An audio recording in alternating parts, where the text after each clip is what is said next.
Lors de cette conférence, il est suggéré de s'éloigner un peu de l'esprit des faits imposés par les collectivités et de se reconnecter au plaisir de manière individuelle. L'homme peut trouver du plaisir sans être assujetti à un égrégore collectif. Lorsqu'il se sent obligé de se préparer au plaisir, il devient stressé et nerveux, ce qui l'éloigne de cette expérience. Certaines personnes sont même contraintes de s'enivrer pour se convaincre d'avoir du plaisir. Le sujet principal de la conférence porte sur le travail de l'homme à l'échelle de la planète. Certains individus ont pour mission d'être des précurseurs, mais la plupart ne peuvent pas concevoir que cela puisse leur arriver. Lorsqu'il est suggéré que le Québec est une terre privilégiée, l'orgueil des habitants les pousse à refuser cette idée, car ils se déconnectent de la conscience collective. Cependant, il est temps d'aller au-delà de cette notion et de reconnaître que certains nouveaux êtres humains émergent sur la Terre. L'ego résiste, cela entraîne souffrance, incompréhension et même des problèmes de santé. Il est expliqué que lorsqu'une personne commence à comprendre la manipulation et à travailler sur sa libération, elle commence par s'attaquer aux aspects les plus évidents et faciles à changer. Cependant, elle ne peut percevoir les aspects plus subtils et cachés tant que l'astral ne le permet pas.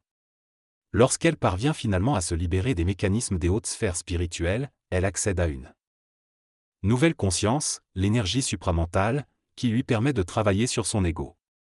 Cependant, le processus actuel est conçu pour une élite ignorante d'elle-même, mais il est nécessaire d'en parler en public pour atteindre ceux qui en font partie. Certaines personnes qui ne font pas partie de cette élite se considèrent pourtant concernées par ce travail. Lorsqu'une personne se désengage de la conscience spirituelle religieuse et des consciences collectives morales, elle risque de ne pas se libérer des influences négatives de la conscience satanique ou des énergies matérialistes de son ego. Il est important de comprendre que l'énergie supramentale ne peut instruire l'énergie mentale que si celle-ci est suffisamment élevée vibratoirement. Lorsque l'homme détruit les premiers paliers de sa spiritualité égoïque, il coupe le lien entre son mental et les parties inférieures de son ego, ce qui crée des problèmes initiatiques et peut mener à une souffrance. En se conscientisant d'une nouvelle façon, l'homme perd la capacité de voir la cause de ses émotions négatives car seul le mental peut observer l'ego bas en étant en contact avec l'ego haut. Si l'homme détruit son ego haut, le mental ne peut plus connaître les aspects bas de l'homme. Cependant, les forces sataniques chez l'homme restent intactes, ce qui peut entraîner des manipulations et des maladies physiques. Les énergies basses de l'homme peuvent s'exprimer dans le corps physique à travers différentes maladies lorsque la haute sphère spirituelle qui les empêchait de se manifester est détruite par la conscientisation supramentale. Alors que ces symptômes sont normaux dans le processus d'évolution spirituelle, ils ne sont pas souhaitables. Il est essentiel pour l'homme de faire un contact avec les forces supramentales pour pouvoir évoluer favorablement. L'énergie mentale peut évoluer lorsqu'elle est suffisamment développée, mais une fois qu'elle ne peut plus entretenir d'autres formes d'énergie, elle doit entrer en contact avec une nouvelle forme d'énergie pour poursuivre son évolution.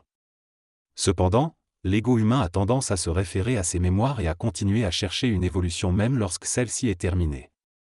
L'évolution psychologique se termine lorsque l'individu a compris les concepts du bien et du mal, du haut et du bas dans sa psychologie. À ce stade, toute forme de spiritualité est inutile, car elle ne peut pas transformer les énergies du plan astral en une expression unitaire de paix. Il est aussi important de noter que lorsque l'on se libère du concept de Dieu, celui-ci existe toujours à l'extérieur de nous et dans d'autres phénomènes de la réalité. Il ne suffit pas d'éliminer une croyance pour éliminer un phénomène. Enfin, il est indiqué que lorsqu'on attaque les hautes sphères de sa spiritualité, on détruit le mécanisme qui permet à l'ajusteur de pensée de guider l'ego. Dans ce texte, l'auteur explique que pour détruire le diable, il faut utiliser Dieu. Il affirme que l'homme est supérieur à Dieu, et doit se servir de cette supériorité pour contrôler Satan. Il souligne l'importance de la forme et de la manipulation dans notre spiritualité et affirme que certaines parties de notre ego ne peuvent pas comprendre l'existence de quelque chose de supérieur. L'auteur dénonce également la destruction de la forme et de la spiritualité, qui empêche l'homme de connaître les parties inférieures de son psychisme. Il met en garde contre la souffrance, qui nourrit les mécanismes qui tendent à faire souffrir l'homme. Pour finir, il parle de deux options offertes dans un cours, l'une permettant un contact rapide avec le supramental, l'autre offrant un cheminement plus doux vers ce contact. L'énergie mentale est présentée comme étant la seule capable d'intégrer les événements planétaires, mais elle doit être suffisamment développée chez l'individu. Le texte explique que l'intégration des événements ne se fait pas par l'ego, mais par le mental. L'ego digère les événement en éliminant les parties qu'il ne peut assimiler, ce qui crée de fausses émotions. L'auteur affirme ne plus ressentir d'émotions comme un être humain ordinaire. Il soutient que l'ego doit être instruit par le mental et lui donner des informations pour penser de la manière souhaitée. Lorsque l'ego accepte et se tait, il devient une partie égoïque hautement spirituelle, capable d'aimer et de haïr. L'énergie supramentale peut alors détruire l'enfer de l'homme avant de détruire le ciel de l'homme. L'auteur souligne que certaines énergies basiques manipulent l'homme et utilise le terme Satan pour les désigner. Le PMC5 et le PMC6 ont collaboré avec l'orateur. Une personne qui était à Chicoutimi a eu une expérience où une fenêtre en aluminium est sortie de ses gonds et a traversé la chambre, ce qui lui a fait réaliser l'existence de formes d'énergie. D'autres personnes en PMC6 vivent des mécanismes similaires, mais elles ne craignent pas ces phénomènes.